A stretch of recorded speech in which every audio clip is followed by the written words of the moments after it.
Assalamualaikum warahmatullahi wabarakatuh. Perkenalkan, nama saya Rozani Wedatinesa dari kelas PGMI 4C. Baik, langsung saja tanpa berlama-lama.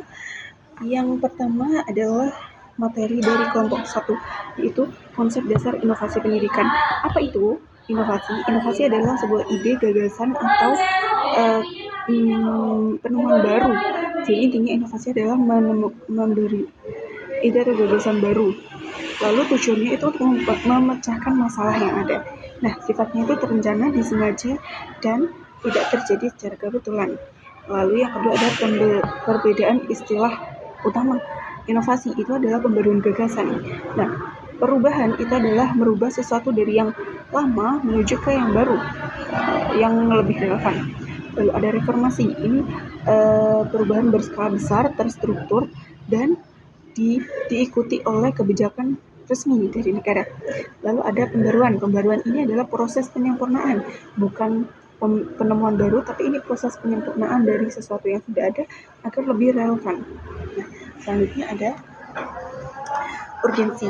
Mengapa inovasi ini dibutuhkan? Itu yang pertama karena ada perubahan sosial dan budaya. Lalu yang kedua ada disrupsi digital atau digitalisasi, era digital saat ini. Dan yang ketiga ada mempersiapkan untuk masa yang mendatang. Nah, yang keempat itu ada ruang lingkup inovasi. Ruang lingkup inovasi itu ada 4. Yang pertama ada kurikulum, yang kedua ada metode pembelajaran, yang ketiga ada media, dan yang keempat ada manajemen sekolah. Ini adalah ruang lingkup inovasi pendidikan. Nah, peran strategis pendidikan guru itu ada 4. Yang pertama sebagai agen perubahan, yang kedua sebagai fasilitator, sebagai inovator kelas, dan adaptor digital. Gitu. Guru perlu memiliki peran-peran tersebut karena ya kita berinteraksi dengan siswa, kita perlu menjadi agen perubahan untuk merubah, kita perlu menjadi fasilitator untuk membersamai siswa, kita perlu menjadi inovator kelas untuk menginovasi kelas kita, dan kita perlu menjadi adaptasi. Kita perlu mengadopsi digital karena kita perlu mengajarkan kepada siswa sesuai dengan era digital saat ini. Selanjutnya adalah dari materi kelompok 2, proses inovasi pendidikan. Nah, proses ini apa? Proses ini adalah sebuah tahapan-tahapan. Tahapan-tahapan ini yang pertama ada tahap invensi.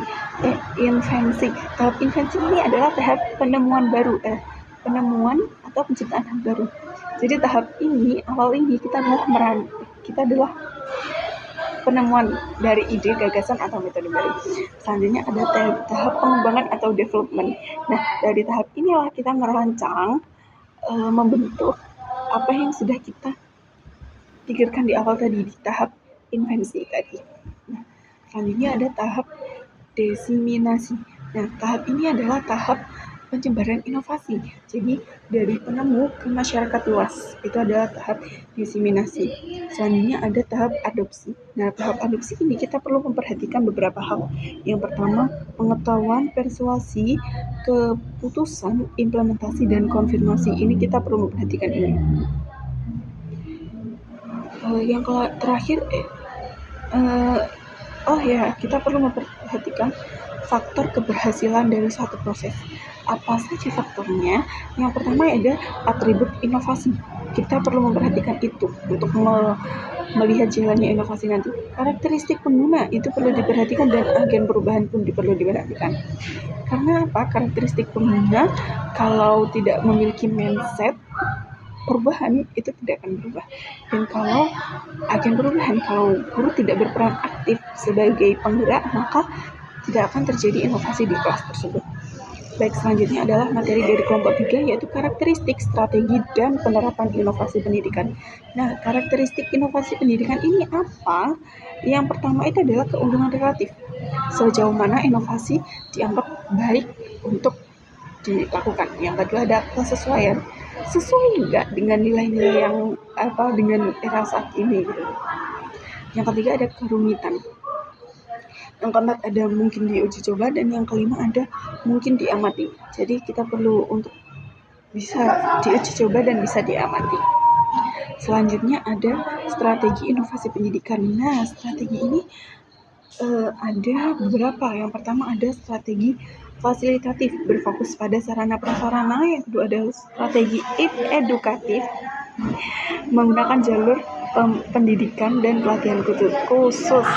Yang ketiga ada jalur persuasif, pendekatan yang membujuk seseorang untuk dipengaruhi gitu. Yang keempat ada paksaan. Jadi strateginya ini penerapan aturan yang harus diadopsi gitu. Yang selanjutnya ada model pendekatan penerapan inovasi. Nah, model ini ada dua. Yang pertama adalah top down dan yang kedua adalah bottom up. Nah, top down ini adalah inovasi dari pemerintah agar kita bisa mengadopsi, guru-guru bisa mengadopsi atau lembaga-lembaga. Kalau bottom up ini adalah guru yang memberikan saran. Jadi guru-guru bersaran kepada sekolah pendidikan tinggi dengan sampai ke pusatnya. Itu adalah bottom up. Peran kepemimpinan dalam inovasi. Jadi, kepala sekolah itu bergerak sebagai motor penggerak. Nah, kepala sekolah itu harus bisa memotivasi guru, memfasilitasi kebutuhan inovasi, dan memberikan solusi untuk yang menolak perubahan. Itu perlu. Lalu ada yang selanjutnya dari kelompok 4, yaitu manajemen inovasi pendidikan. Nah, apa itu perencanaan? Perencanaan adalah proses terencana atau menetapkan arah, tujuan, dan sasaran inovasi. Pengorganisasian adalah pembentukan tim untuk mengelola inovasi sekolah. Nah, selanjutnya ada pengelolaan sumber daya pendidikan, sumber daya manusia.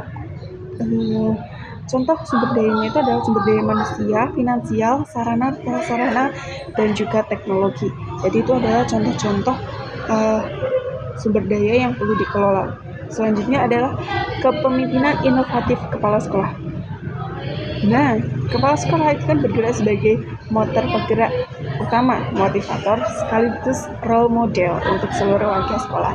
Jadi kepala sekolah itu harus menjadi pemimpin yang inovatif. Lalu ada keberlanjutan dan regulasi inovasi.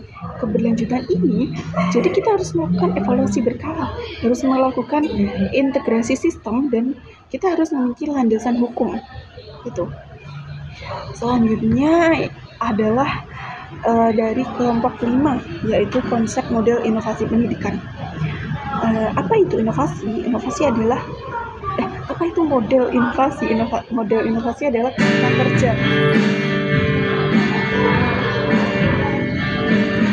Model inovasi adalah kerangka kerja, pola atau abstraksi terstruktur yang digunakan sebagai acuan. Jadi ini adalah sebuah acuan atau pedoman. Selanjutnya, model inovasi disrupsi. Nah, difusi bukan disrupsi. Difusi ini adalah penyebaran ide atau gagasan baru melalui saluran komunikasi tertentu. Nah, jadi ini melakukannya dengan saluran tertentu. Lalu ada model perubahan dan pendekatan. Nah, ini ada dua. Yang pertama, model hubungan antar sistem atau kolaboratif, dan model berbasis sekolah atau MBS. Lalu ada model inovasi pembelajaran teknologi, model pembelajaran yang adaptif, integrasi teknologi modern. Itu ada dua itu tadi. Oke. Selanjutnya itu adalah akselerasi program inovasi pendidikan. Ini dari kelompok 6. Apa itu akselerasi? Akselerasi adalah upaya terencana untuk mempercepat pembaruan, difusi, dan penerapan praktik-praktik baru.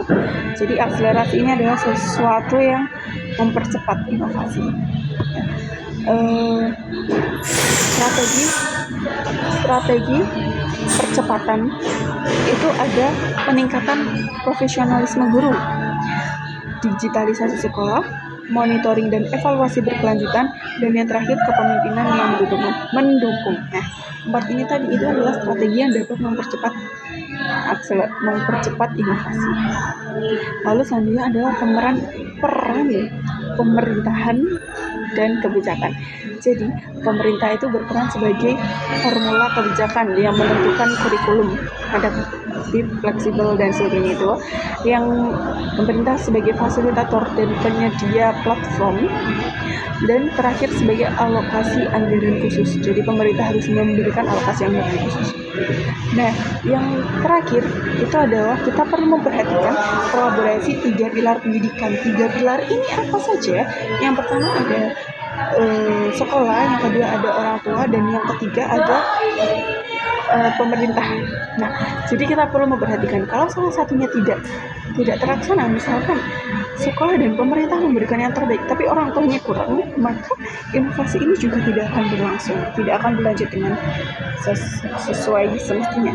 Baik, mungkin sekian yang bisa saya sampaikan. Ada kurang lebihnya mohon maaf. Wassalamualaikum warahmatullahi wabarakatuh.